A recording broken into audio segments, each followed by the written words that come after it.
inch taller. Whichever one's taller is going to take up all the weight. It's going to heat up. It's going to start wearing. It's actually going to change the composition of the rubber. It's going to start wearing. It's not going to stop until it gets cored or blows, whichever happens first. So, evenly worn across both tires, no less than 2/32 of an inch. If you have problems remembering that, how many tailors we have here? Two. So 2/32 of an inch.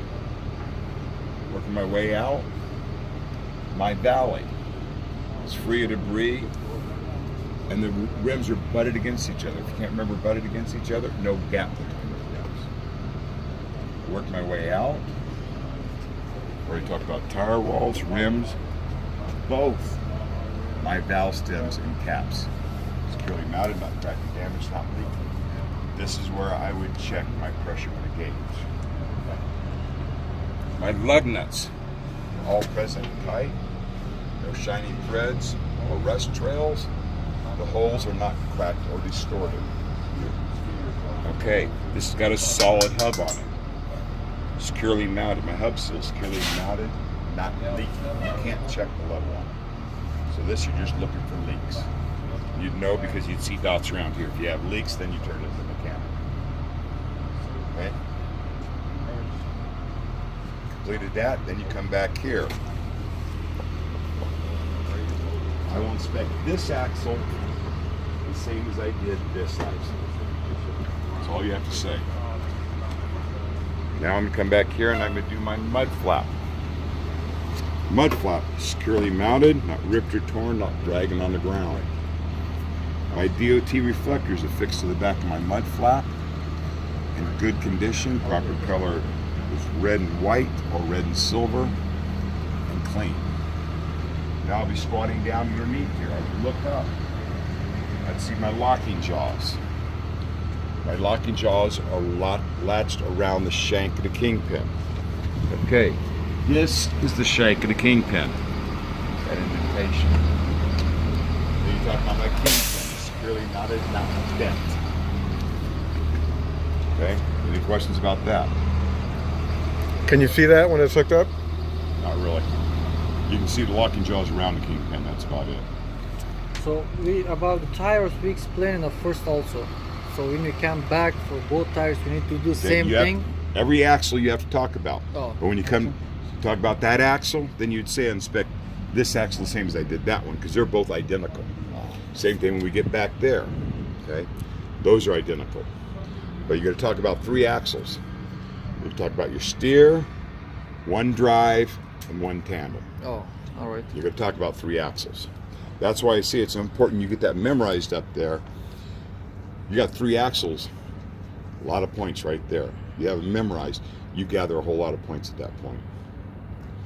Okay? Okay, I'm squatted down here. These are pushed together. I'm sitting in a space, so I have plenty of clearance from the back of my tractor to my landing gear. Okay? Then I would look up and I would see my cross members, my floor. Okay? Cross members and floor securely mounted, not cracked or damaged, not bent or twisted, because the cross members are big long pieces, right?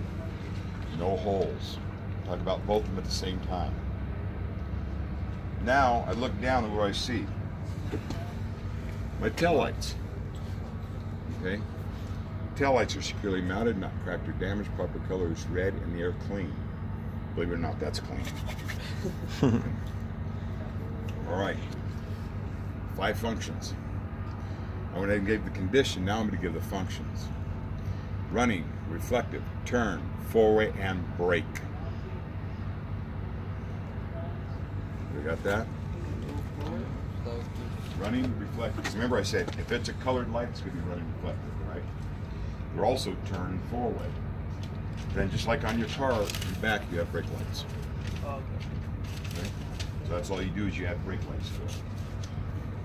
Okay, then we come back out. Already talked about my clearance, everything. Now I'm going to talk about my landing gear. My landing gear assembly or landing gear structure, whichever is easiest for you to remember. I'm talking about everything here. This, securely mounted, not cracked or damaged. Big long piece of metal, not bent or twisted. All hardware intact. In other words, all my nuts and bolts are there. Okay, when it's hooked up, this is going to be fully raised. So all I have to say is my landing gear is fully raised because I've already talked about the condition of it. My handle's stowed in its cradle, or my handle's stowed or secured. Something to that effect. Okay? Now, we talked about my DOT tape. Front to rear, secured to the side of the trailer. It's in good condition, proper colors, red and white. And it's clean. Is that considered good condition? Huh? Would that be considered good condition? No, but for this Okay. condition, you're telling us what you're looking for. Alrighty.